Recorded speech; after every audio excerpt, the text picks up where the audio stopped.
Hello, and how are you wherever you are? I hope you are doing well. I hope you are enjoying everything. I hope you are doing well in the Lord. This particular time, I invite you for an academic talk with the topic academic excellence. The facilitator is Ambassador himself, here, the one you are seeing. I'm going to take you through steps of achieving academic excellence. It doesn't matter where you are right now. I've done this video at the beginning of the year so that as you are starting the year 2025, let your status of academics change for good. If you are at the top, please maintain at the top. If you are at the bottom, I want you to apply whatever I'm going to discuss now. And my number is here, my phone number is here. I dare you. If you apply everything that I've prepared for you to go and apply in class, and you don't improve, come and tell me. Just be very honest. Apply everything. So I want you to have your pen and a notebook. And this notebook, not a piece of paper. Paper can get lost. I mean, the expensive notebook. Do you know why people buy the most expensive notebook? You buy a notebook that costs you 2,000 shillings, or even 3,000 shillings, or even 5,000 shillings, a notebook. I'm not talking about you. You as a student, I expect you to have a hardcover like this, because it is very big, it has many pages, and it is cheap. You are still a student, you don't have money to waste. But for people like me, and who are beyond studies in high school, you get the most expensive notebook so that when you record a point down, you will feel pain if you don't go back and apply what you wrote in your most expensive notebook. So I dare you, apply what we are going to discuss now so that you will improve academically. As you are going to school, I assure you, you're going to improve. At the end of this talk, I'd give you a brief one-sentence prayer that you will go and make it. So let's start. First of all, I've been doing these sessions for quite long, and somebody was telling me, what do you understand by the term academic excellence? In a very simple term, without going through the corners, is doing well in your academics. When you are marking the work of a student, kuna mwenye utamwandikia good, mwingine very good, kuna mwingine utamwandikia excellent. If I've given you an assignment that you are supposed to score 20 marks, whoever will score 20, that is excellent, 19, that's excellent, 18, that's excellent, 17, that's excellent, and even 16, these are excellent. It's like somebody who has scored above 80%. Now, someone who's scoring 15, 14 there, utamwandikia very good. Huyu utamwandikia excellent. Kwanza unaandika vizuri excellent. Huyu very good. Alafu kuna watu wa 13, 12 unamwandikia good.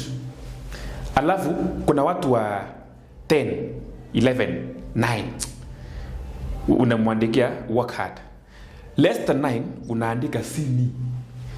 Na akiwaste time ushapeana vitabu ama assignment na hajakuja kukuona, unamuendea, because you have to meet. Either he comes or she comes, or you go as a teacher to meet that person. Now, I want us to talk about a scenario whereby we are going to rotate about the best excellent. First of all, let me assure you this.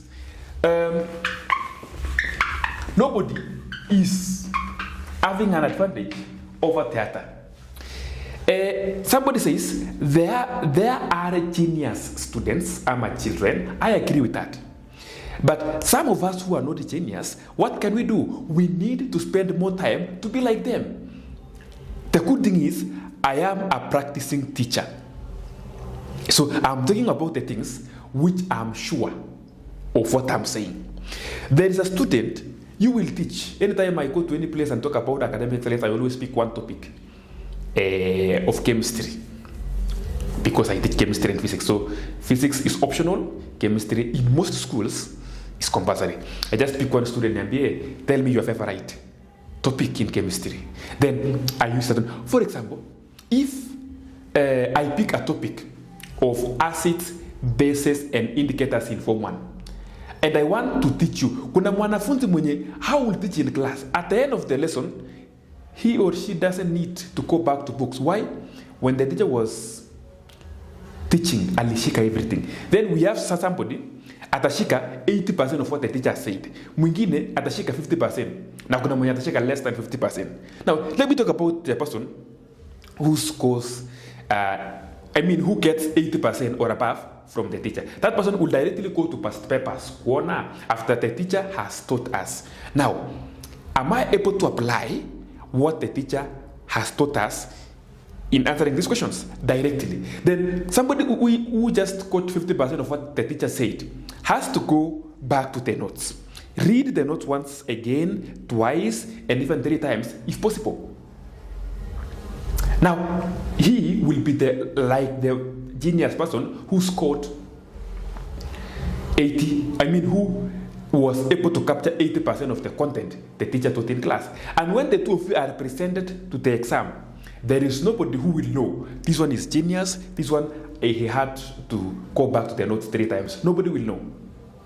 The problem is lacking to understand yourself. Now, kuna huyu mtu mwenye mwalimu amefunza vizuri acids, bases and indicators. Ameelezea what is acid, ameelezea what is bases, what is indicators, amepeana examples, amepeana reactions that takes place. At the end of the day, yeye anakumbuka tu acids and its examples, bases and its examples, indicators and its examples. That student does not even remember there was a color of indicators in bases, in acid and in neutral. Alishika tu kidogo. But if the student goes back to the notes, naanza kusoma vizuri, one by one, taking his or her own time, without interruption. Hakuna mtu anampigia kelele. Remember, when the teacher was teaching, the teacher was under pressure of 40 minutes. Or if it is primary, 35 minutes. And the teacher has to deliver within those 40 minutes. The teacher also has what we call schemes of work that guides him or her that by the end of this term, you must be done with the syllabus. So would you think, atakaka kwa kirudia? No, he will not. So unless to umutafute during his free time. But now you, as a student, you have a lot of free time. We are going to see. Time management is one of the things I'm going to talk about in our discussion today. The teacher will not be there kukwambia, okay, atauza nani ameelewa, atarudia to specific place mali the student has not understood. But the teacher will not repeat the whole topic. He has other topics to cover and other classes to attend. So huyu mwenye amecapture only 30% will go down, sit, read, understand. Consult your friends, consult the other friends, consult even the teacher himself. Mtafuta akipita hivi, mwambie please hapa ulikuwa umesema nini, atakueleza. Right? Then because you are, let me note my colleague by the name Mr. Otieno told me not to call a student a slow learner. So I don't know what he said. A student who is humble academically. Yeah, if this student who is humble academically will have to take more time, even if it means waking up early than others, no problem, do it. Wake up as early as you can. Kuja urudie that topic. Yeah, as it's mara mbili, mara tatu. Go to the questions. When exams come, you and that person when alielewa vizuri during the lesson time, there will be no difference. All of you will score. Why? Because you were able to understand yourself very well and you went back to the books. Then you will excel academically and you will be written. Your report card will be written excellent. Mwalimu wa Kiswahili ataandika wastani. Mwalimu wa hesabu ataandika excellent. Mwalimu wa chemistry ataandika excellent. Ivo. Why? Because you took your time. I want to start by talking about this. For you to pass in your exam, and I've been talking this even in our classes, especially for those students I teach. Phil laughed. I've been talking about academic excellence. It is highly linked to mastering of content. Mwanafunzi akisha master content, trust me, excelling in exam will be something that is just perfect. Now, but the question is, how do you master content? There are in fact, let me state ways of mastering content. There are very many. Number one, and the first one, the teachers just come. What's the name of the topic behind acids, base, and indicators? When you watch, what is the name of the topic behind acids, base, and indicators? Because there's no one to respond to me. I'm just recording alone this video, so there's no one to respond to me. So the topic that is behind acids, base, and indicators is the one for classification of substance. So the teacher has taught you up to the end of classification of substances in chemistry. Maybe that one is on Wednesday. That's okay, Wednesday. Then the teacher said, I'm not going to start another topic for this week. What I'm doing is this. I'm giving you assignment on this topic of classification of substances. In fact, it's called simple classification of substances. Also, my tomorrow's lesson, chemistry on Thursday, please use it to read. I know these words are not new to you. Haya maneno si mageni. Use tomorrow's lesson. Si mnajua ngatu. Taje mzee use tomorrow's lesson tu. Na naambia kesho nitakuwa staff room. In case of anything, mkuje mniite. Hata kwa staff room. Aya. So what is there? On Monday atakuja aangalie kazi kama mlifanya vizuri. Of course, kuna wale hawatakuwa wamefanya kazi, kuna mwenye assignment hajafanya, kuna mwenye hata hiyo lesson ya chemistry ya Thursday yenye alisema please read for chemistry, somebody else was talking, going to the washroom, coming back, sunguka kwa class, anahesabu hii class iko na madirisha ngapi, anafikiria vitu haisaidii. Kwa nini mlango ya hii class imewekwa pale, kwa nini mlango, I mean vitu zenye asikusaidii. At the same time, kuna mwanafunzi ako very keen, anasoma, anasema the teacher was teaching us about chemical symbols. Potassium, mbona alisema ni K, yet potassium is starting with P. Tafuta anapotea, anarudi kwa notes. Anasema, so they used a Latin name kalium to give potassium equal. That student will know. Wewe, not you, but not you. You are just all over. Kwa nini classroom ilipakwa rangi ya black? Ama ya white? Mbona? Mbona Mr. Kipruto is our class teacher? I mean, why atukupewa so ento vitu yenye haikusaidii? So what is there is this. Now when the teacher comes on Monday to start teaching you a new topic called acids, bases, and indicators, remember, none of you in that class knows anything about acids, bases, and indicators. It's only the teacher. Now, you are starting on a neutral ground in that particular topic. So, isikuwa hujaelewa the previous topic, again, you are preparing notes to understand. No. Please be very keen. So, the first method of mastering content is to be very keen in class. Number one, keen, or simply listening to the teacher. Listening to the teacher to understand what the teacher is saying. If you come to the school I'm teaching is, there is a billboard imeandikwa mahali inasema each student wastes in every 1 minute the student wastes like 5 seconds due to mental distraction. You distract yourself, your friend distracts you, or the teacher distracts you, or anybody distracts you. But try to begin at least 90% or 95% of the lesson. Sometimes, the teacher is teaching. Wewe unafikiria kuhusu nyumbani. Please, nyumbani aiende mahali. You will, okay, umekaa nyumbani for how many months? Imeenda wapi? Siko. So, the teacher is teaching very well. The following are examples of acids. Wewe unafikiria nyumbani mko na ng'ombe ngapi? Chunga usikue ng'ombe ingine tafadhali.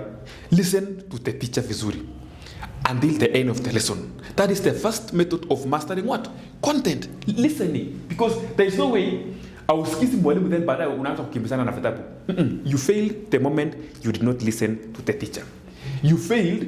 Kuna kitu moja kinataka tuakiri.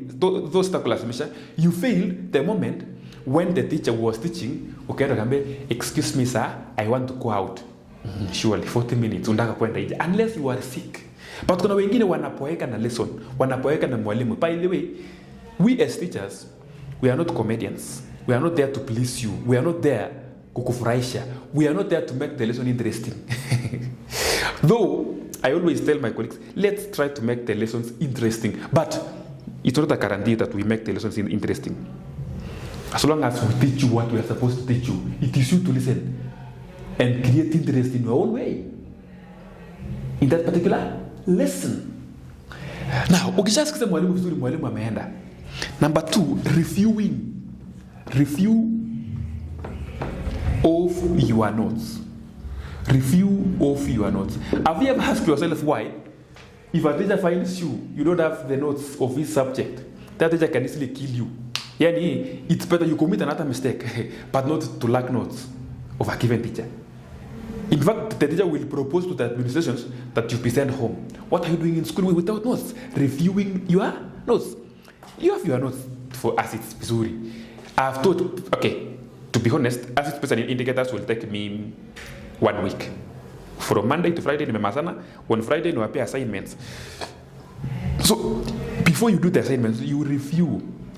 And the number of times you review depends on how you feel like you have mastered the content. You hear me? Review your notes as many times as possible. I told my students, review 4 times. Then, see, mwalimu alikufunza mara ya kwanza. Ukakuwa very keen ukamusikiza. Mara ya pili, ukareview notes mwenyewe. I was asking my students this question, and please, even you, I don't know which school are you. When you reported to Form 1, you were given a classroom with 55 students, with 60 students, with 45 students, with I don't know number of students. The first day, you only knew your name and where you come from, right? Before the day ends, you knew your neighbor here, you knew your neighbor here, you knew somebody in front of you and somebody behind you, and the name of your class teacher. Even the other teachers you didn't know. The third day, the second day, the fourth day, ukajipata, you can now mention 10 names of students in class, and you can mention half of the names of the teachers teaching you. What about at the end of 1 week, 2 weeks, at the end of 1 month? You know all the names of your colleague students in class. You know all the names of the teachers in that particular who is teaching you in that class, and including those teaching another classes. Why? You have interacted with them. Now, even if you see a student going this way, bila kumuona uso, utaona huyo nani anatembea hivyo? Huyo ni Stella. Huyo ni John. Umejua vizuri. Hata John afunge macho na kuja hivi, you will know this is John. If your favorite teacher, ambassador, shouts, "Can you get to class?" From the other building, you will know that is Mr. So-and-so talking. Why? You have interacted with them. At the end of Kitambo Fiki Form 2, you know the names of everybody in your class. You know their nicknames. You know where they come from. You know their likes and dislikes. You know their hobbies. You know very many things about them. You know their brothers. You know their sisters. You know their parents. You know. Why? Because you have interacted with them. The same applies to content. If you interact with chemistry for a given topic like acid and bases for 1 year, my friend, you, not even 1 year, I've gone too far, for one month, you refuse many times. Hata mwalimu ajaribu kuset swali aje, trust me, you will still know. Why? Unaielewa, umeipitia kila mahali. Ni kama venye umeelewa majina ya wanafunzi wenzako. It is a matter of spending time, increasing the time of contact with the books.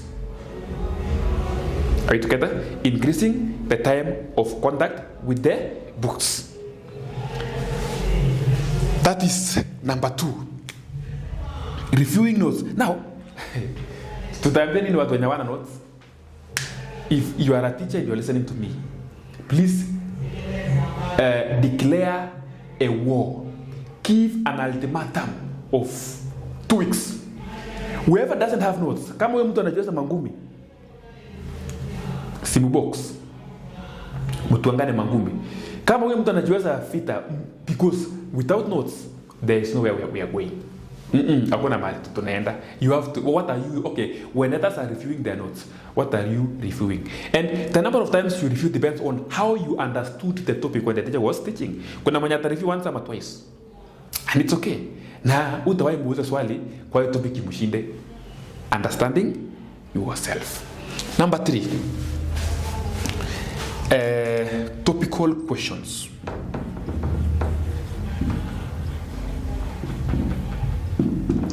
After mwalimu amefunza, umereview as many times as possible, then topical questions ni wewe. Now this one now brings the difference. Kuna mwenye atajitafutia topical questions, kuna mwenye atakaa tu angoje mwalimu alete. Mwalimu hawezi wapea, na akiwapea tu amependa kuwapea. Unaiangalia hizo maswali. Okay, the way we set topical questions are different from the way we set exams. That's why my number 4 is past papers.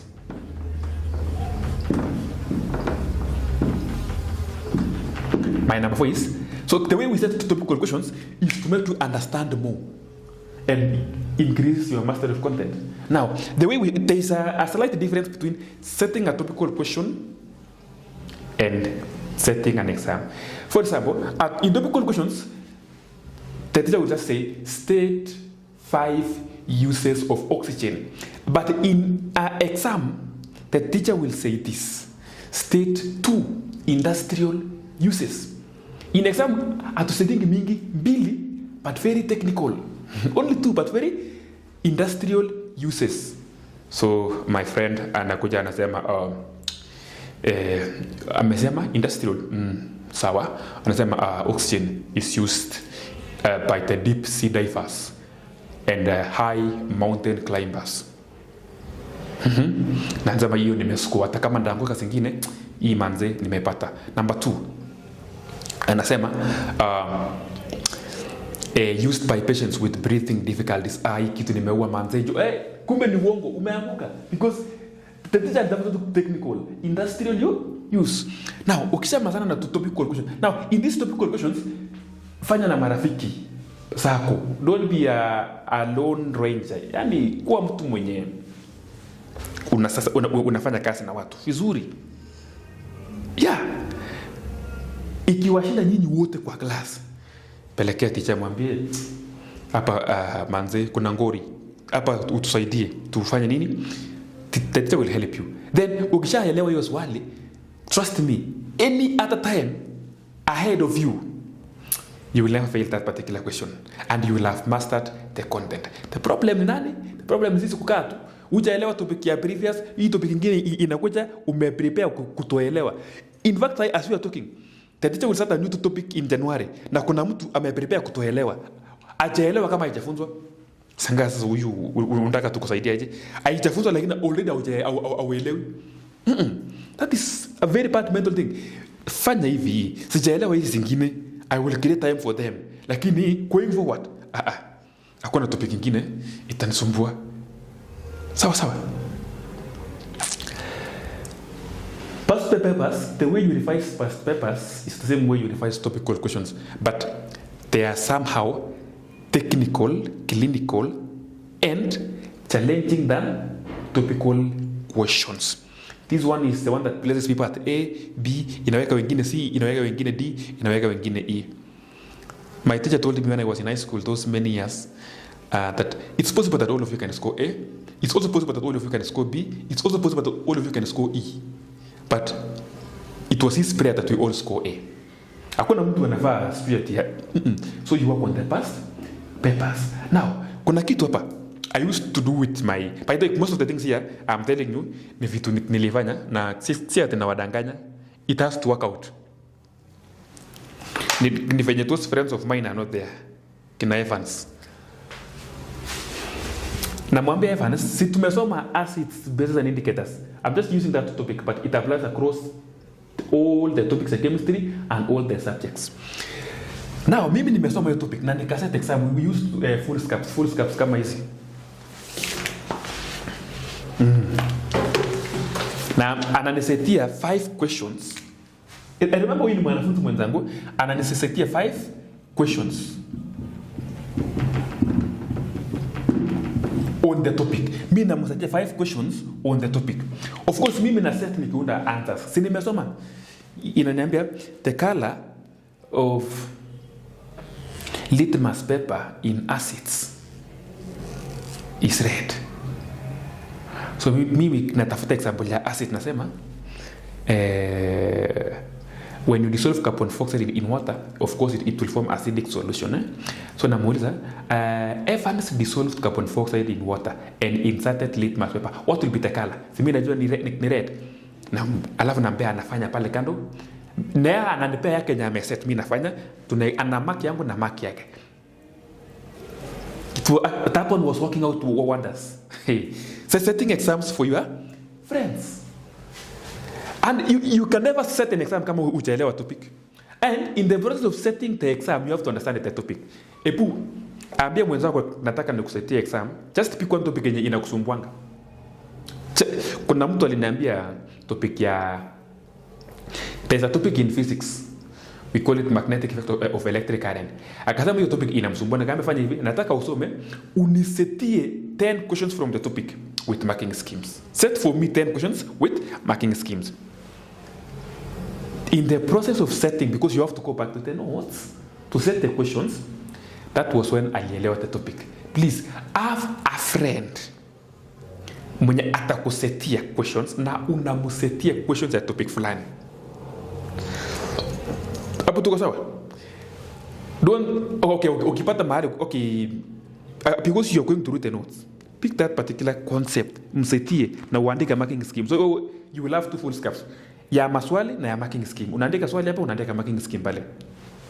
Unammakia, unaambia bwana, kama ni excellent muandikie excellent, kama ni nini muandikie whatever, then umweleze hii umeanguka kwa sababu gani, because you are the set of exams. Did you hear me? Did you hear me? I'm asking, did you hear me? Well, so na ukwenda rafiki mwenye, in fact hapa tutaongelelea marafiki, friends with values. I know some of your friends, after this talk, you will leave them, you will drop them like a hot potato, like a hot sufuria. Umaishika sufuria moto hivi ikakuchoma, you will not wait for somebody to tell you drop it. Your fingers will drop them immediately. There are some friends you need to drop them like a hot potato. Watu wa Nyandarua, ni Nyandarua, Mawaru ama Kirinyaga, cash crops. Wacha nisiongee vitu wenye sielewi. Just been say cash crops sababu sisi ni Mawaru, ndio watu wa Kirinyaga waseme na waonea. So waonei. Now you have mastered the content using for, yani sasa kama ni a given topic, you've done everything to do it. And you know the importance of mastering content immediately the teacher finishes that topic, it gives you time to master the next content. So kuna mtu anaingia form 2 na kazi ya form 1 yote akona shida nayo, my friend, please let's not accumulate a lot of work. Deal with a given topic as it comes. Joho, the CS for mining and blue economy, alisema ukikucha ninakucha, unavyokucha ndio ninakukujia. Ilikuwa vitisho lakini sawa tu. Yani the way you are coming, I'll come for you. Fenye topic imekucha ndio pia mimi nakukujia. Topic ikijifanya yani ni ngumu, topic ikijifanya, my friend, you change your tactics. You face that topic vizuri. Before I talk about targets and setting goals, kuna kitu nataka niongelelee.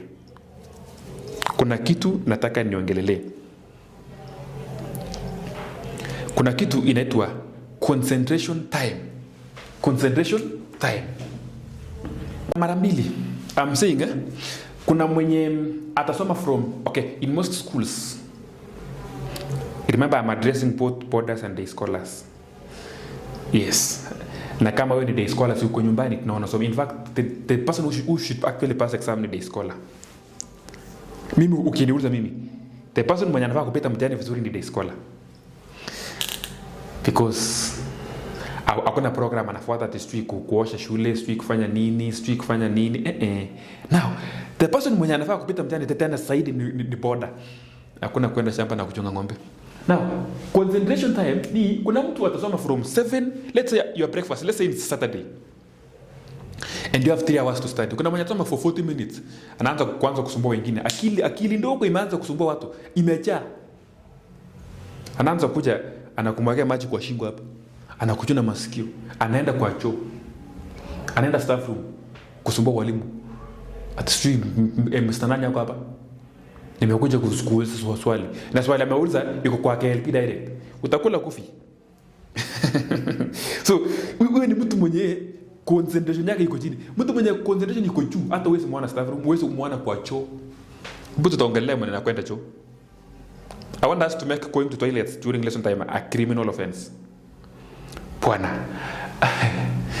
Niulize sawa. Okay, let's be honest. If we take our driver kwa bus tuingie ndani twende tour, let's say our school is in Nakuru, we are going to tour the Seven Forks. You know it's how many hours from Nakuru mpaka those areas? 5 hours or even more. And the driver will only stop mukiwa Thika. That is 3 hours. Hakuna mwanafunzi sema oh street drivers, I don't know what's the name of your driver. Simama nikimbie kwa kichaka. Hapana, unakuanga umetulia kwa bus. Why? Because you are enjoying the trip, you are going somewhere. Why don't you enjoy the lesson? 40 minutes atunza kwenda choo. Kwani toilet ni relative yako? Apart from all the places, choo ni mahali pa kukimbia after every 40 minutes. Hata wengine waendangi choo pa itoi, wanatembea tu na wanarudi. Now, let me help you in this way. This thing is a matter of practicing. In high school, your concentration time should be at least 2 hours. Ile umekaa chini, umesoma, ukafika mwisho. 40 minutes tuachie watoto wa nursery bwana. Na PP1 na grade 1 na 2. So, mtu ako high school, somebody who can easily become a doctor and get to a theater for 12 hours. Theater for 12 hours. Somebody who can fly a plane for 7 hours in the skies. Somebody who can give a lecture for 3 hours like me without kwenda choo. Somebody who can drive a vehicle from Mombasa to Nairobi without kwenda choo. After 40 minutes kwenda choo. Train your bladder to contain. Now, concentrate for 2 hours. Baada hapo sasa, of course there must be a break. There must be a break. Na kama hakuna break, like what most schools have been to some schools, or what they do, especially in the evening preps, inaanza 7. By 9, kuna ka break ya 30 minutes. Na kuna some schools wako na coffee. Sijasema uanze kuitisha coffee kwa shule yako. Utapikwa viboko na mwalimu wako wa shule. Kuna coffee ya 9:30 ama 9:20 kidogo, then by 9:30 back to class for another 1 hour. So that is 3 hours. Now concentrate. So increase your concentration time, because if you increase your concentration time, you listen to me. If you increase your concentration time, you will cover more work. So work on your concentration time. Nimesema at your level high school, at least 2 hours. At least 2 hours. Then a break of 10 minutes is enough. It's called a health break, or 20 minutes, or at most 30 minutes. Then back to the session. Back to study. Back strong, fresh, like you never left. So, good. So, okay, let me ask you a question. Answer yourself. What is your concentration time? By the end of first term, your concentration time should be at least 2 hours. I remember when we were in campus, mimi in most times nilikuwa naendanga out si kwanga shule.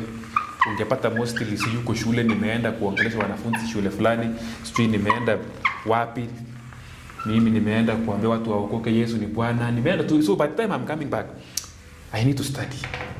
And by concentration time, niliingia campus na ile concentration time ya 2 hours. That one could not work. 2 hours hata pwana ni kidogo. So you have to get to library at 8 and get out at 1 for lunch. At 2, I am in the library again. Ndatolewa jioni na librarian. Bwana nataka kufunga library, toka. Why? I had to practice to increase my concentration time. If my concentration time is 40 minutes, let me, after 40 minutes, watch and you get 20 minutes to figure 1 hour. Then I take a very short break, 5 minutes. Nikuje nipige another 1 hour. Then you imagine, what if ningeunganisha zote mbili? Sini 2 hours. So please, use all means to increase your concentration time. And concentration time involves many things, like while you are learning, be writing short notes. It will remove that idea of getting bored, sleeping, thinking about home, thinking about maybe your mom was sick when you're going to school, your sibling was sick. Please don't overthink. This world inakuanga hivyo. Itakufanya bure uachane na masomo. Sijui nyumbani wanateseka. Ni wewe ndio, by the way, ni wewe ndio unateseka. Sasa ukianza kufikiria kuhusu mama yako anafikiria kuhusu wewe tena. Sasa si mmoja afikirie mwingine. Wacha mama akufikirie because yeye asomi. Tumeelewana?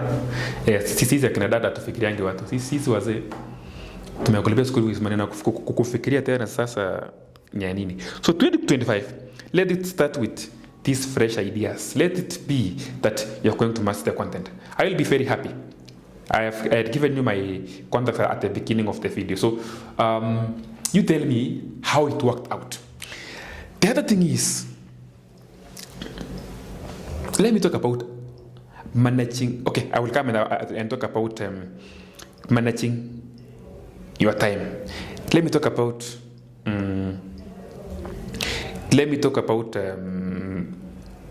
goals and targets.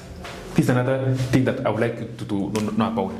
There's a difference between targets and goals, but they are highly related. Actually, they are highly related. Sasa targets nile, targets mostly are associated with exam. Yeah, it can be subject-wise or overall. And overall is the best. Let's talk about this. What was your grade last time? You had a grade of C. Is that what you wanted? No. What do you want? A. But can we move from C to A? Haiwezekani. Haitawezekana. Can we move from D to A? Haitawezekana. Safari moja itawezekana baadaye. Now, you are at, for you to improve in the overall grade, you have to improve subject-wise. Tuongelee tu chemistry yangu, mimi sitaki tuende mbali. Na tuongelee in terms of marks, because it is the marks that determines grades. Tuongelee mtu ako na 35. 35 haifurahishi sana. Ukidrop i5 uko E. Haifurahishi sana. Kuna you, the teacher, the parent, even the classmates, haifurahishi. Kama unapata 35. Now, this is a student who has a dream of scoring 85. So we are supposed to move from this to this. It may not be possible to move it once, but it is possible to move in steps. Steps. Can you say steps? Steps. Good. Now, to be honest, to move from 35 to 85, it can even take you 1 year or 2 terms. For 1 term, it may be difficult unless you're only concentrating on this subject. Remember, kuna subjects ingine. For 1 term, it may be difficult, but for 2 terms, it is possible. For 1 year, highly possible. So, mtu mwenye anaingia form 4 na 35. By second term, mwisho, anafaa kuwa na score 85 in chemistry and any other subject. How is this possible? How many exams are there in 2 terms? 6 exams. 6 exams. Don't tell me our school we are doing 6 exams. Hizo tu tafuta kwa moja uongeze 6 exams. 6 exams. How many marks are here from up to here? 50 marks. Divide by 6.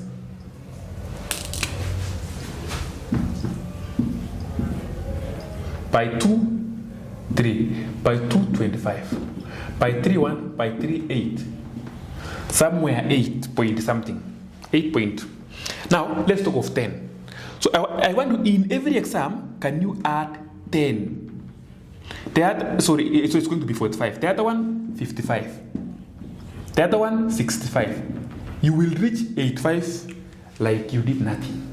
Why? By following the steps I told you about mastering of content. Don't set a big target. Kuna mwanafunzi aliniambia ati ameset target. Alikuwa anapata D+ ati sasa nataka kupata A. Nikamwambia ni mzuri. Ni mzuri. Lakini kidogo nataka tu review target yako. Hii kutoka D mpaka A, wewe si mchawi, wewe si angel, hata kama jina lako ni angel, wewe si malaika. So let's move from D to kuja C.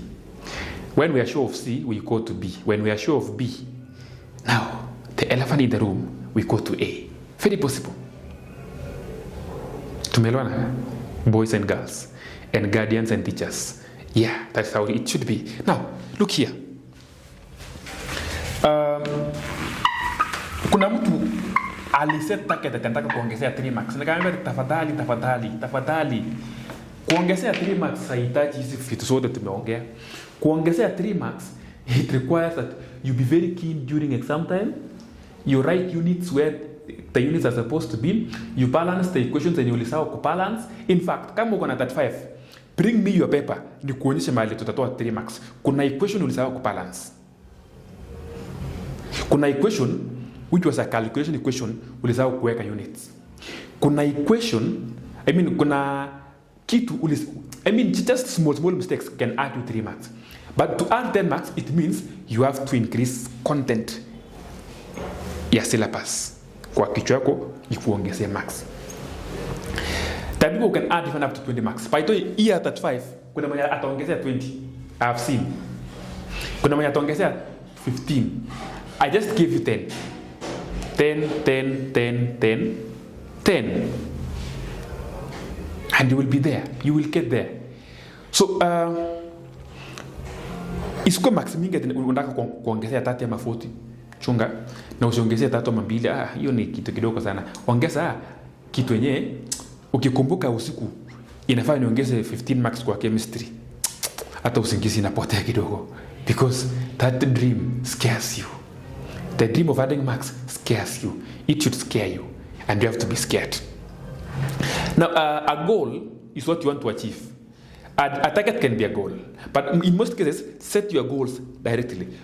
If you want to finish a given topic before the end of the day, that's a goal. That's a goal. If you want to finish your assignment on a given time, that is a goal. That is a goal. And that's what you need to do. For example, if by the end of the week, kila wiki lazima unasoma topic moja ya subject fulani. Kila wiki, one topic ya given subject. Or 2 or 3, depending on the in one week inakuanga hivi. Kuna topic mwalimu wako anafunza. Pia hiyo ikwe unasoma. Kuna topic fulani alifunza last week, amemalizia. Hiyo pia ukwe unaipitia. Then kuna topic fulani moja. Sijui mahali utaitoa. Let me talk about somebody in Form 3. Form 1 na Form 2, I'm sorry. Let's say the teacher is now teaching nitrogen and its compound. No, let's say the teacher is teaching sulfur and its compound. The previous topic is nitrogen and its compound. So while the teacher is teaching sulfur, your brain should be on sulfur. Your brain should be on the previously taught topic, which is nitrogen and its compound, to fully master the content. Then, chakua topic ingine enye una feel, apart from this, lazima kuna topic ingine iko wapi nyuma enye ilikuletea shida kidogo. Maybe souls. While I'm finding chemistry, I'm sorry for using chemistry. Next time I will use maths. So you will, in any given time, whatever the subject, there must be 3 topics in your brain. You're handling that in a given week. Next week, huyu mwalimu ameanza topic ingine iko hapa inaitwa chlorine and its compound. So what you are supposed to do is this. Now you will be concentrating on chlorine and sulfur. Utakuwa umemazana na nitrogen. Then you pick another topic. Inakusumbuanga moles ama effects of electric current on substance. So in every week, 3 topics should be rotating in your brain per subject. It's not a lot. Are you together? Good. Let me talk about developing a study plan. Developing a study plan. How do you plan yourself? Nakwambia 2025 masomo lazima ikubali. Whether they like it or not, hii masomo itafanya nini? Itakubali. Develop a study plan.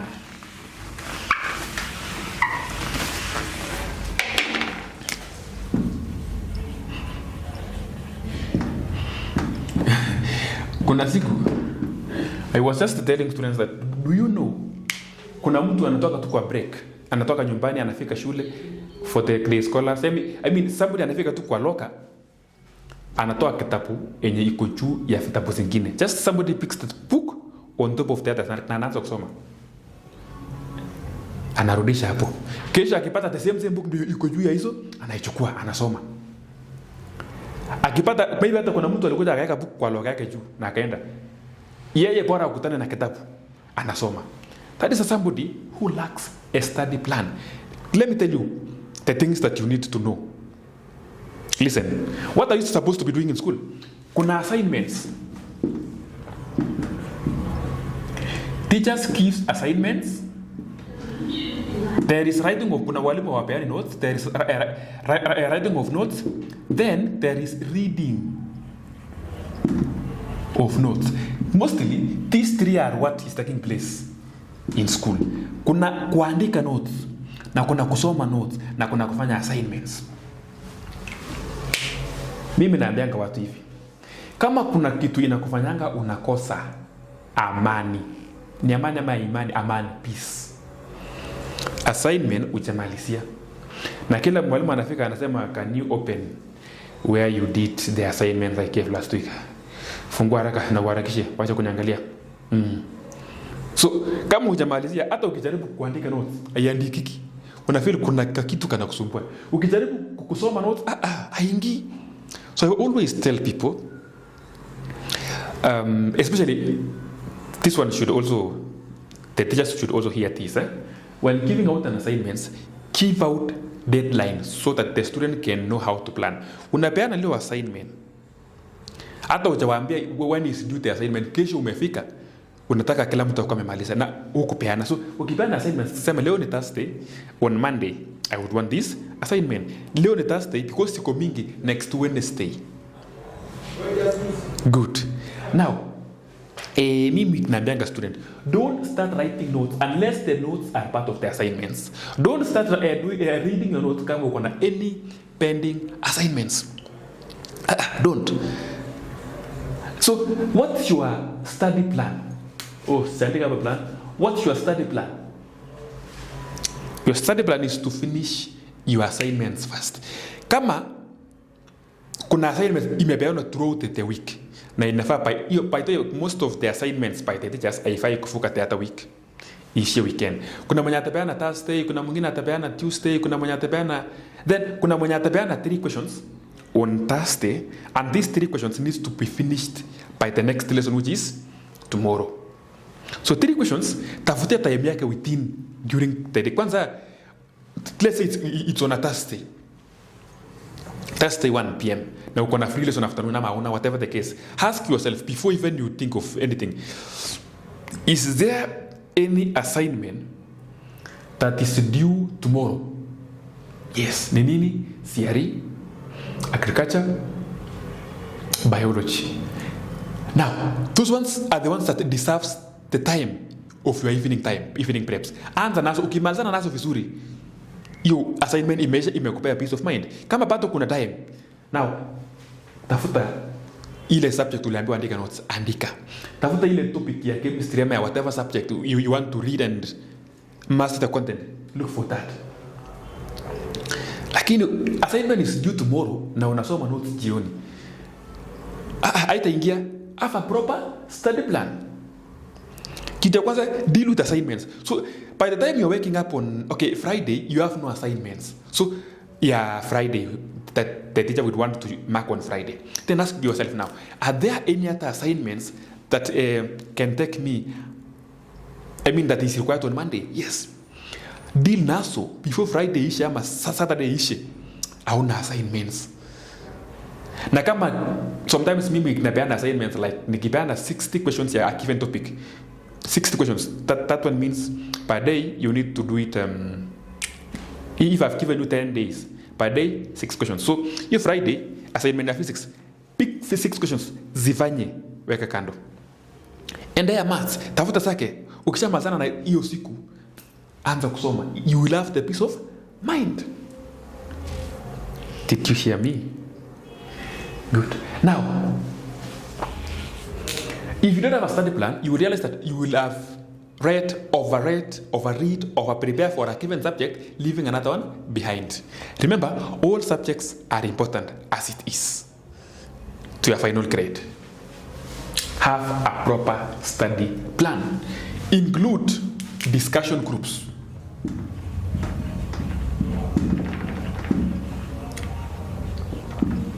Include what? Discussion groups. You need discussion groups. Ujipime mahali umefika. Uone mahali uko. Are you far? Umeachwa nyuma sana. That's the point. So ufai kwaja, I'm checking on the time.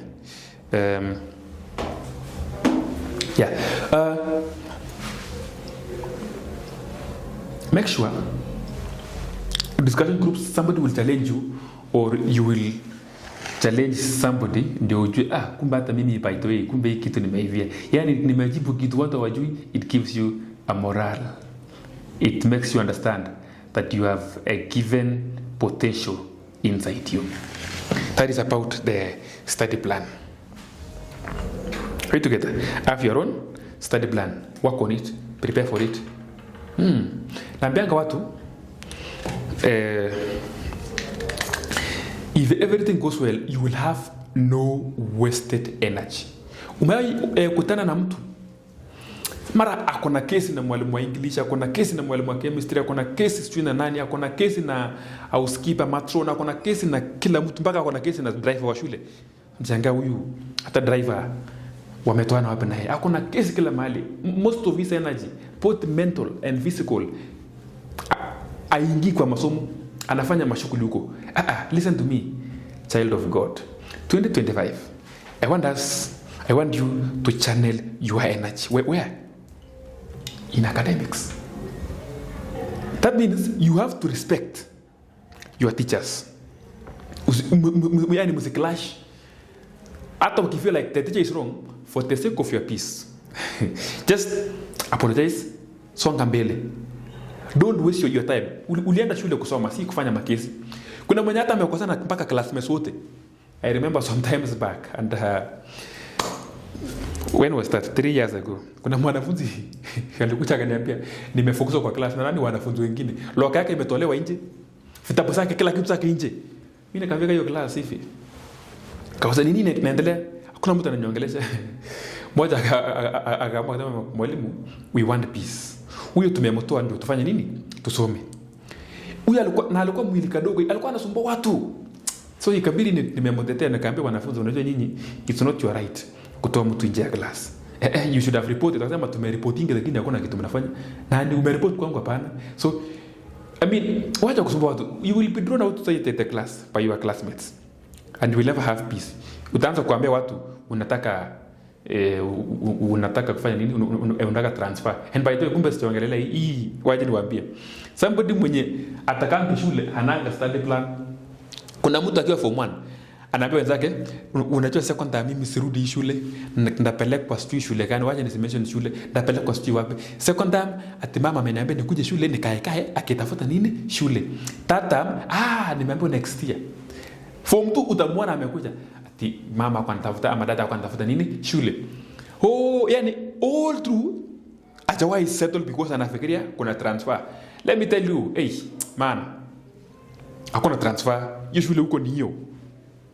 And if transfer is there, it will not stress you. Don't look for a transfer. Let the transfer look for you. Maybe you are not coping with high temperatures ya Kitui. Maybe you are not coping with the high temperatures ya Turkana ama the low cold temperatures ya Kiambu ama Kericho. Lakini maneno ya kusema transfer, man, hata mimi nilikuwa nataka transfer to form 1. Nikataka transfer to form 2. I wanted to go to a day school. Sasa nikikumbuka venye nilikuwa mjinga. Though nobody, hakuna mtu alinisikiza mimi. Bwana mzee alikuanga mnoma tu. You have to. Hata sikumwambia hiyo information haikumfikia. Ni mimi tulikuwa tunaomba transfer. Anyway, wachana na hiyo. Also, let your energy be channeled to studies, not unnecessary things in school. Sawa. In this study plan, tutaongezea kuna kitu inaitwa games. Kuna watu waendangi games na hata wapitangi mtihani. Why? They don't have a proper study plan. You don't concentrate in class. You don't do the assignments. Alafu ikifika games, unaenda class kusoma. I mean, what's wrong with you? In fact, I always laugh a scenario where you enjoy the school. Ikifika 4, you are in your games kids. Unaenda kukimbia, unaenda kufanya 1 to 3. Your mental stability inarudi. Unachoka, unasweat, unakuja, unaoka, unakuwa fresh once again, unakula vitabu vibaya sana. Games. Kuna mwanafunzi aliwahi andika akasema atanangwanga mtihani juu ya games. I loved how the dad responded. Oh, I didn't know mnaendanga games time ya class. Mwalimu, kwa nini? That was very technical. Kwa nini mnapeleka hao wanafunzi games time ya lesson? Of course the dad was sure hiyo kitu haifanyiki. Alikuwa anasema tu ndio offend mtoto. Kamuza, nani so and so, hebu niambie ni mwalimu gani alikupeleka games time ya lesson? Akasema hakuna. Hiyo kwenda games time ya games ndio inanikulia time. Aje na time ya games? Kwani nikamuza ni nini sielewi? Games must be attended. When I will be talking about kuna point hapo nimeandika kuna mahali about your health. In school also you have to maintain your health vizuri.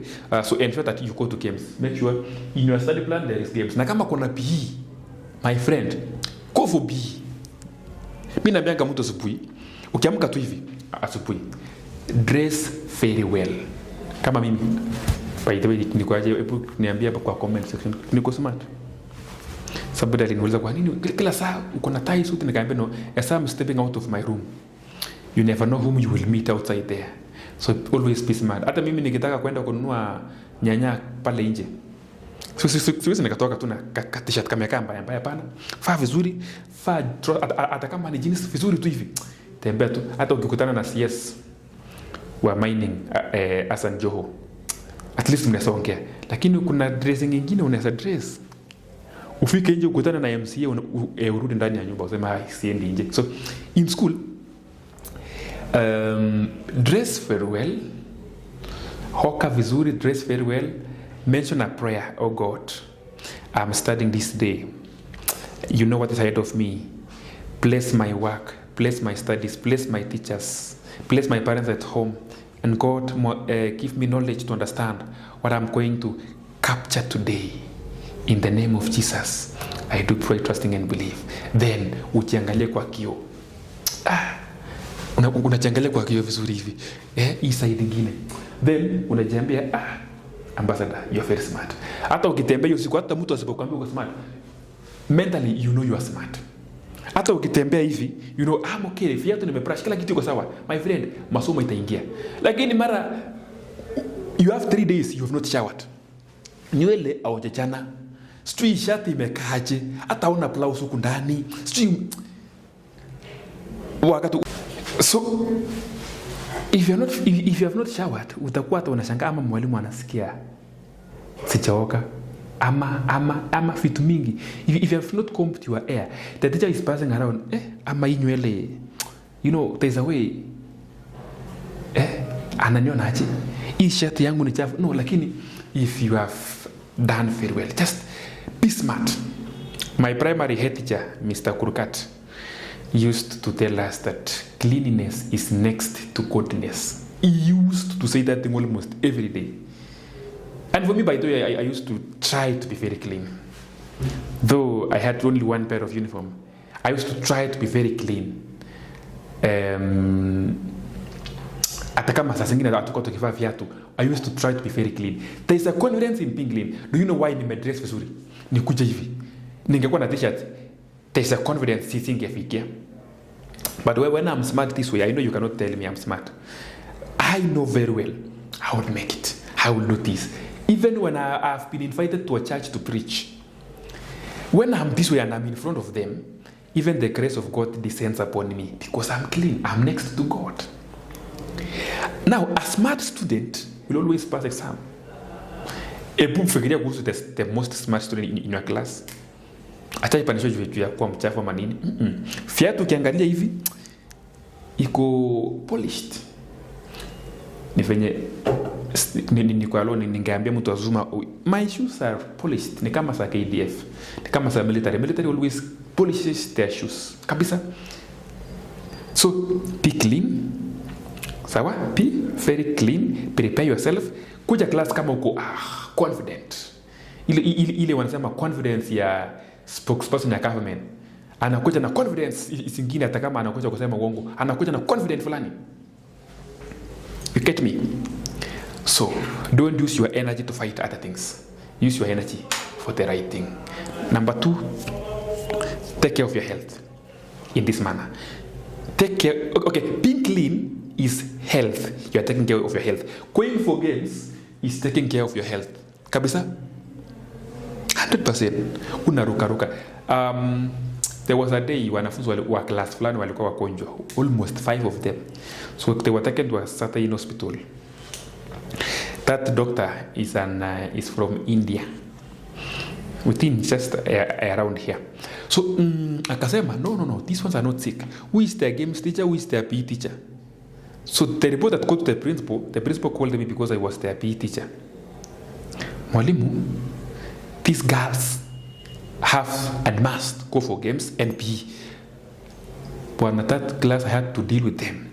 Within 4 days, nobody was sick. So it is health to go for games, both physically and mentally. Even me after this, by the way, niko na baki yangu pale, niko na nguo zangu, nataka niende aerobics. Nirukaruka kidogo, jioni niende edit video vizuri, ni post. So you see, you must have a plan. Are you together? Also,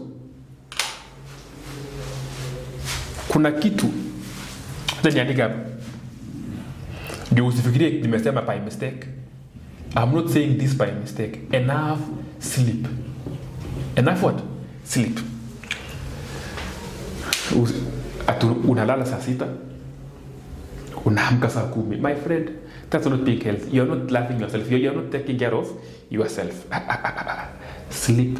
If the rule of the school says sleep at 9:30, sleep at 9:30. Wake up at 5. That's enough.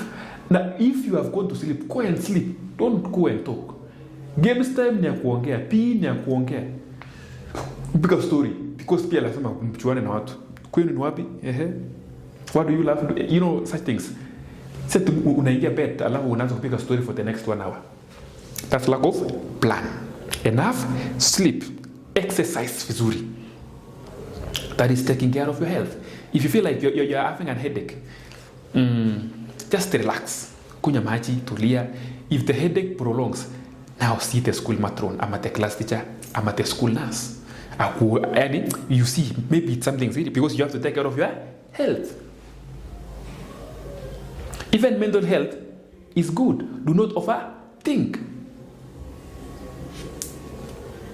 Yes, usi overthink. Because do you need? If you take care of your health, all the types of help that I've talked about, academic excellence will come through. Are you together? Seek help when you need help. Seek help when you need help. Both help your mental, just come to me. We talk. We have 1, 2, 3. Nikubeka biscuit tukiongea, at least your story ishe. There are many people who come to me, we have a talk. Nimemiss papangu. I'm also your dad tuongee. You see, I've missed my mom. We can talk. When you talk with me, it's like you have talked with your mom. When you talk with a certain teacher, I mean, seek help when needed. Both academic help and mental help. I mean, any kind of help. You're not strong enough than anybody else. You need help. Even me, I need help. Even, and this is true. Sometimes I feel so overwhelmed by things. I just need to talk. I just go to my class. I just pick my favorite class. Okay. All of them are favorite. Like in the class ukifika, they talk back. When you make jokes, they participate. Kuna ingine unafika wamekaa hivi. Hii mdomo iko pale, forehead iko pale, masikio ni kubwa kila mtu amenyamaza hivi. No. So even as we need that help, so we just go and talk your story imeisha. We seek help when we need help. If you manage, now allow me, it's about this. If you manage your time very well, vizuri, you will not complain of going to games. Mtu mwenye amemanage time vizuri, anaenda games yote from the beginning mpaka afukuswe na mwalimu wa duty. Can you now go to school? Can you go to class now? Can you go for supper? You hear me? Lakini mwenye achamanage time ana feel, I'm wasting time. You are a poor manager of time. You are not wasting time. You need to change that. Are you together? Yeah. So managing time, please manage your time. I was in a school last time, second time. So nikafika after nimeongelesha from force school not far from where I am. Tukaongea then. After they talk, mwanafunzi akanifuata akaniambia teacher, lakini hii assignments ni mingi, sijui nini, vitu mingi, time haiko. Haiko. Sawa. I decided, though the school deputy was waiting for me to ende kwa ofisi, but nikaambia just a minute, wacha ni deal na huyu mwanafunzi. So nikaambia leta kalamu na karatasi. Alikuwa akaniambia kuna assignments mingi, kwanza chemistry, sijui maths. Nikaambia in fact, when we were talking, some of her colleagues came. Na wakakuja wakanisikiliza, nikaambia tuongee hivi. What is the assignment umepewa ya chemistry? 50 questions. 50 questions. Maths kuna 10 daily. So it was on a Friday. Na umepewa 30 mpaka ya Monday. Mpaka Sunday. We added all of them, it came somewhere around 110 questions or 108. Let's work with 110 questions. So we agreed with him, hii 110 questions. Each question, inataka minutes ngapi? Okay, kuna ingine ya chemistry, even 1 minute you can answer 2 questions.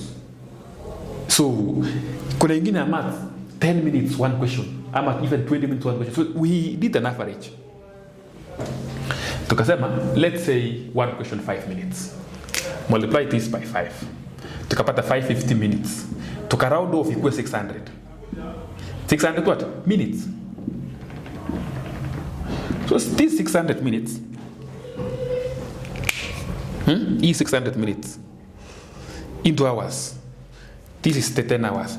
But mostly I laugh when I work with minutes. It was on a Friday.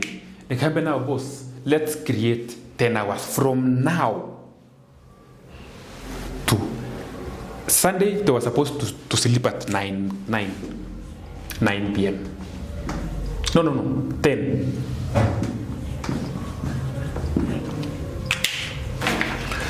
So, kumbuka hapa tuko Friday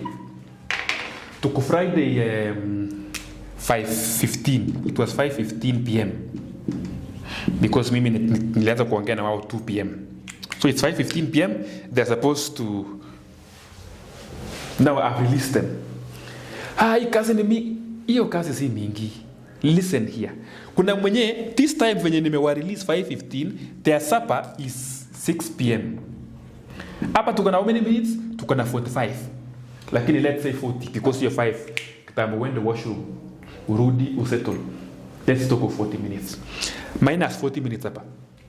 Na kuna mwenye ameamua hii 40 minutes ni kidogo, wacha nichukue sahani ilipate wapi? Sapa. Unaenda kupanga laini kwa ukikaa kwa sasa hapa kupanga laini, yeye huyo mwanafunzi mwingine ameenda class. Si ni 600 minutes. Ametoa 40 minutes. Mebaki 560. After supper, huyu mwanafunzi the time yenye iko required to be in class ni 7, lakini ukimaliza sapa ukienda 6 by 6:30 somewhere there inafaa we are out. So kuna 30 minutes kwanza lazima tu save. Tubaki na ngapi? 5:30. Then from 7 now actual time sasa hii usipoingia class mwalimu anakuweka coffee mpaka 10, 7 yote, 8 yote, 9 yote. Those are 3 hours. But tuondoe 30 minutes ya nini? Ya break.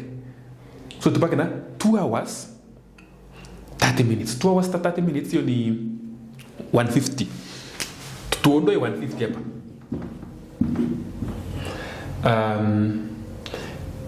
Hapa ni 8. Kwani hesabu ya subtraction nikianza kunishinda. Hapa ipaki ngapi? Si ni 4. Paki 38. Yes. 380 minutes. Now, sasa na ujue hatutaingia weekend, so tuingie weekend. Weekend sote yeye anahitajika kuwa shule. Kwa mimi nilikuwa class by. Breakfast ni 6:45, akwa class by 7:30.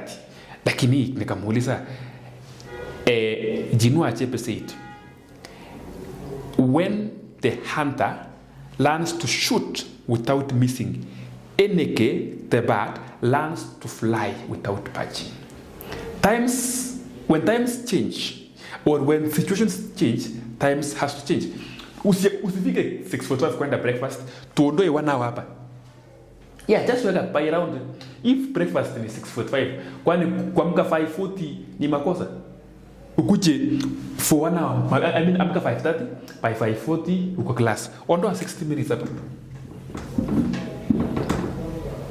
Hapa ni 3:20. Yeah. Then kuna 2 hours. Sasa ile concentration nilikuwa nawaambia a high school student must concentrate for how many hours? 2. Between 7:30, 8:30, 9:30 up to 10 because 10 ndio tea break. Hiyo ni 2 hours 30 minutes. Lakini tuondoe 30 minutes because of concentration ama kwenda. In fact it's a lot of time I'm leaving behind. Tuweke 2 hours. That is 120.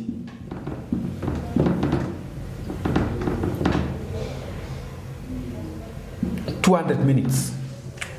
Now ujue we are still on morning hours. 200 minutes imepaki. We are still on morning hours ya sato. So after your 10, between 10 and 1. Between 10 and 1. Ni kuosha nguo, personal cleaning. Hiyo usisome. Hata ukipata free time, tembea. Can you go and air out your mattress, blanket, toa nguo sote, fua hata zile nguo ufuangi, fua sote si dry, pika rangi viatu. Naambianga parents, make sure mtoto akona viatu pea 2 ama 3. Pika rangi sote. Because ukiwa na pea 3, Monday, Tuesday, Wednesday. Then urudi ile kwanza Friday na Thursday na Friday. Weekend fast sport shoes, far open shoes, wacha vidole si kae vizuri, si pikwe na hewa.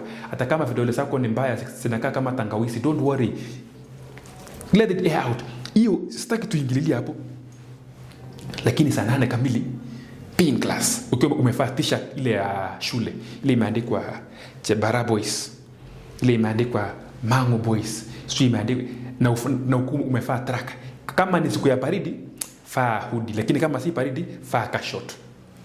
Saa 8 concentrate mpaka saa 10. 2 hours, hakuna time na kuondolea. 120. Hapa tunapaka na 80. Sawa. Ukitoka hapo enda games mpaka 5. Kabisa enda upige games mpaka 5. enda uruke, kama ni volleyball enda ucheze, kama ni mpira enda ufunje mtu mguu kwa field, then you come back. Kumbuka ulikuwa umeoga lakini umeenda kucheza. Sitakwambia uoge tena. Just create 1 hour before you go for entertainment. Just create 1 hour.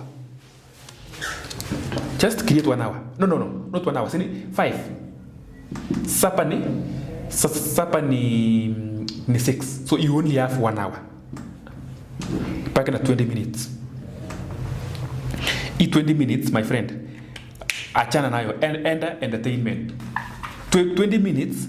That is like 20 minutes inaweza potelelea somewhere huko. Assignment imeisha, haijaisha. Imeisha.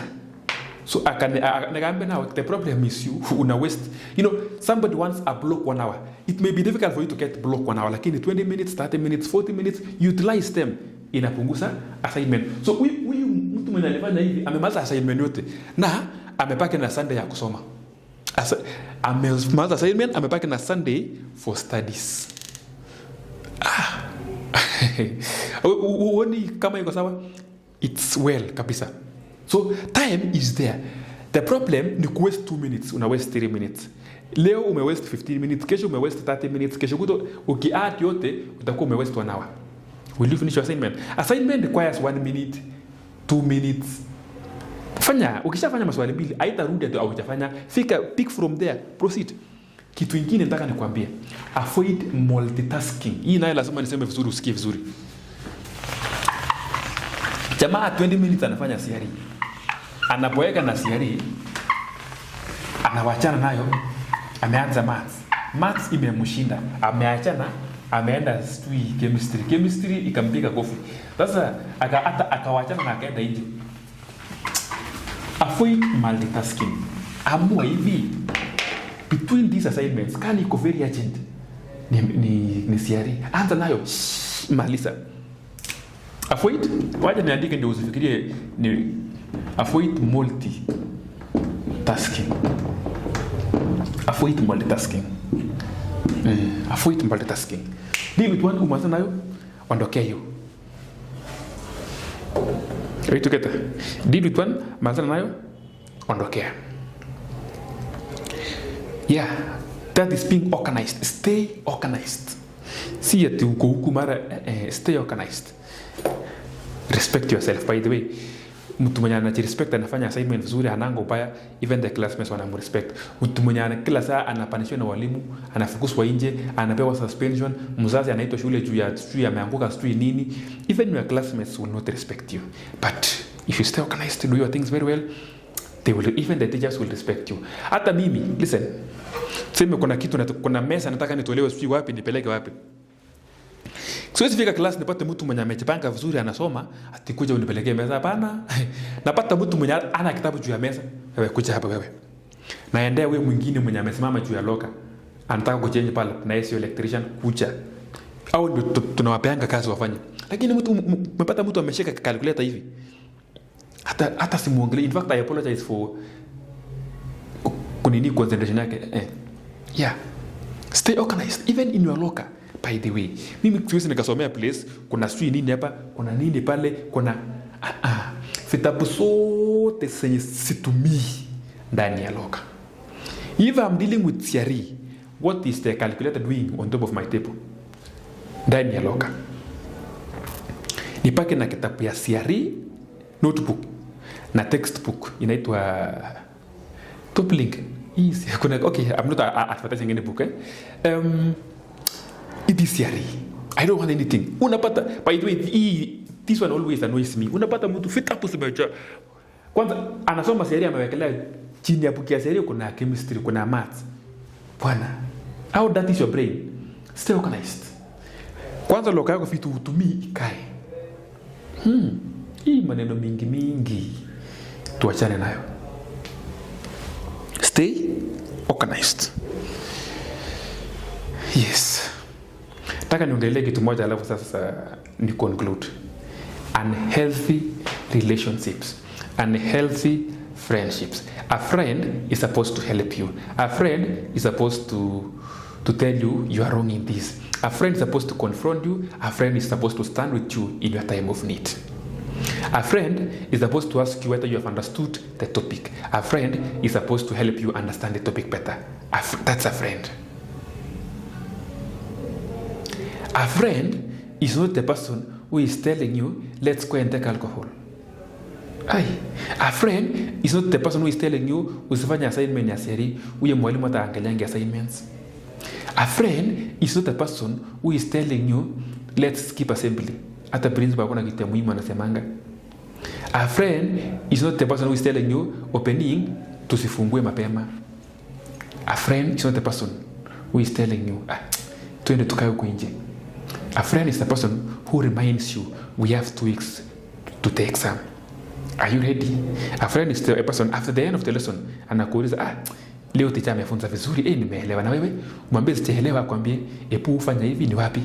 Akwambie sijaelewa, the call of Moses. Let's work on this. That's a friend. A friend ni mtu mwenye mnakaa tu anakuuliza, by the way, what's your career? Unamwambia I want to pursue medicine. Alternative? Pharmacy. What is prompting you to deal with medicine? I mean, that's a friend. A friend is somebody who is telling you, please close this book. You've been reading too much. Let's go for games. A friend is somebody who is telling you, don't worry, I can see you are stressed. That's a friend. A friend is somebody who can stand for you. Not a friend who is telling you, by the way, umesikia so and so, anakuletea vitu za social media. Hii ndaongelea, hii sitaogopa kukwambia. A friend, nowadays we are dealing with a very big thing. The society is silent on this. You see 2 boys, you think they are friends like the way we and other boys are friends. Kumbe, these 2 boys are lovers. That should not be a friend.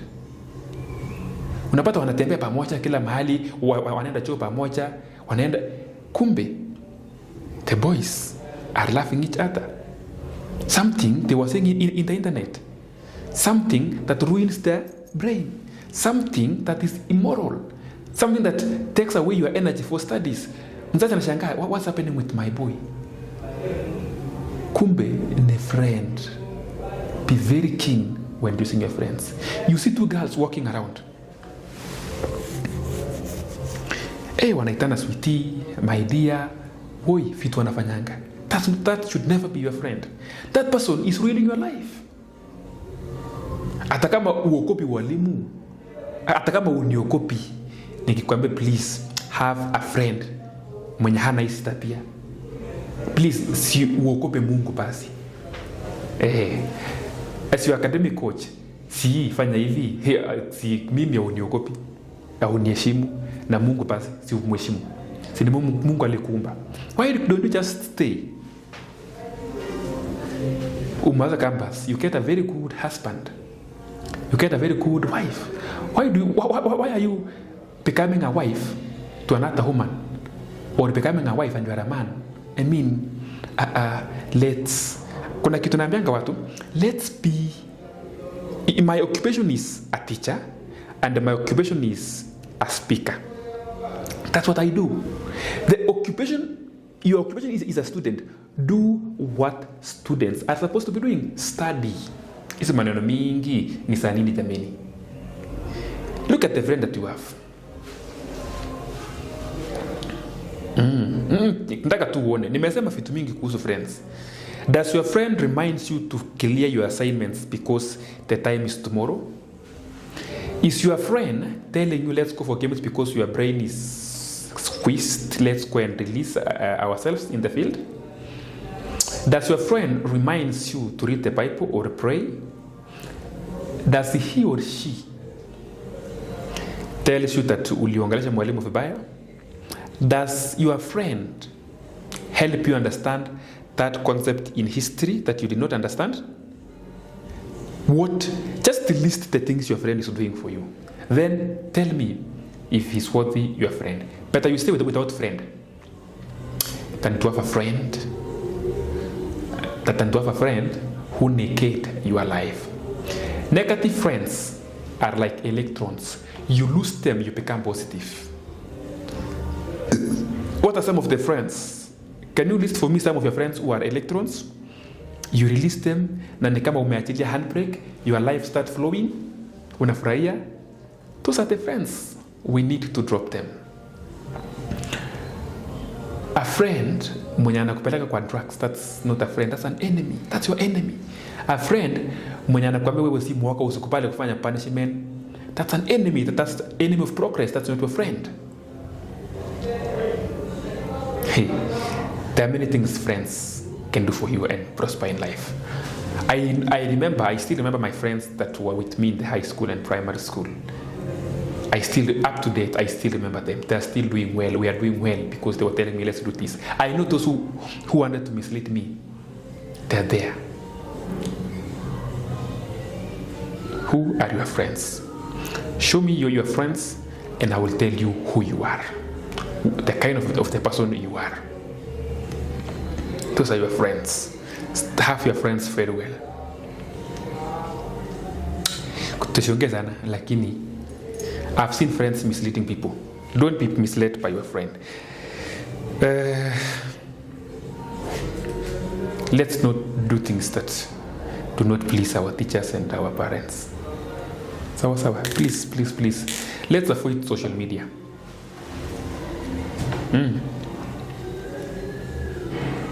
Let's try to avoid social media. Facebook. That's why I'm just dealing with YouTube. YouTube mostly is used for learning. And YouTube can pull out any. Sasa ningekuja hapa bila nguo na ni post. Haitamaliza 30 minutes for YouTube. The YouTube community will pull it down. And the TikTok. I don't have anything against TikTok. But we know what's taking. Most of you are learning things from there. Please, let's not go there.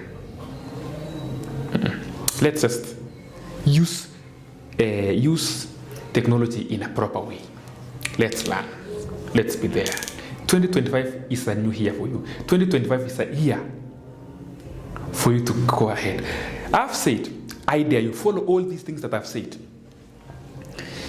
If your grades will not change, come to me once again. Come to me. Ask me why. Lastly, before you leave home, because I know you will watch this video before you leave home, promise your parents success. Mwambie, Mom, Dad, I'm going to school. I will work hard. I will make it. Your chemistry imekuwa ikinisumbua. I'm going to work on it.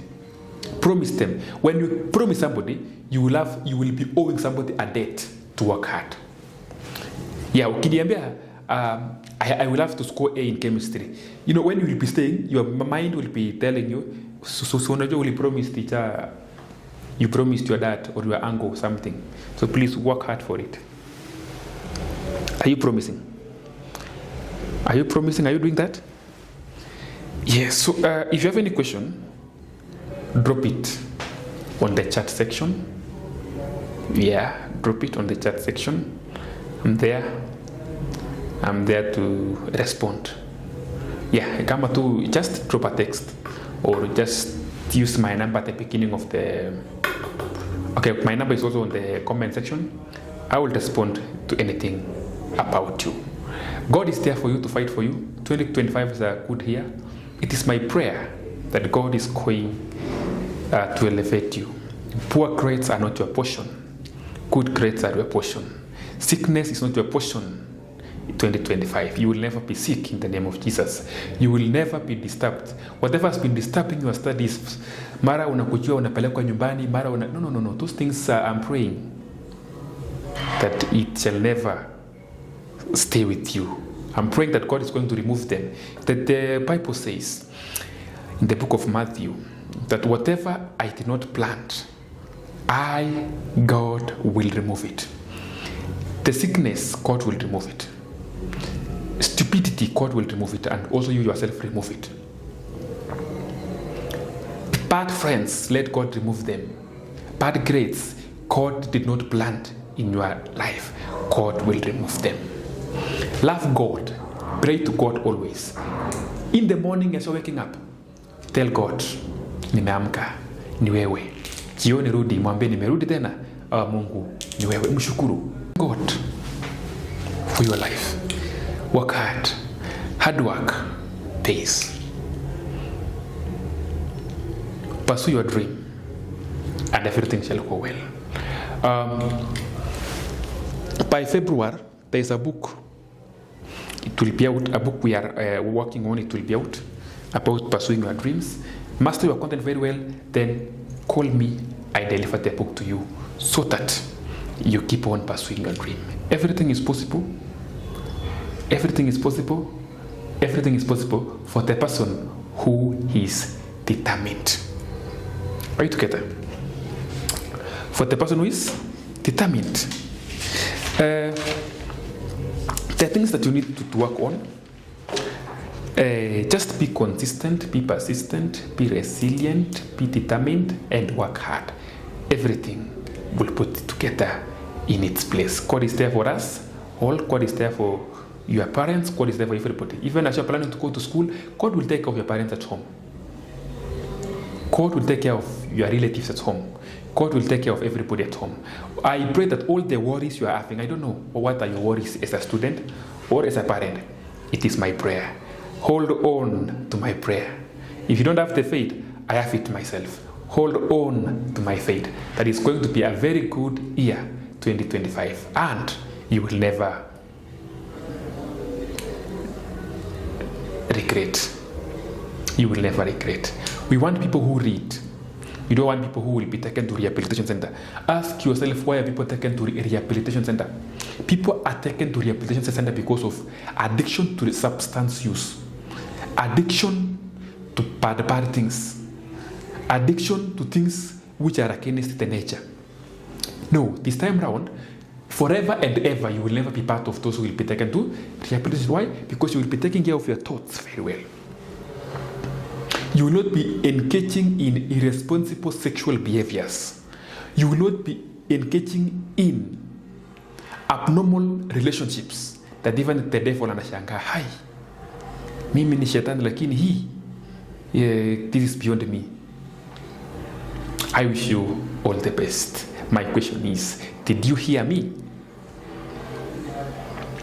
I wish you all the best. This is Ambassador Sir Alex, your academic coach and also a physics chemistry teacher. Thank you. God bless you.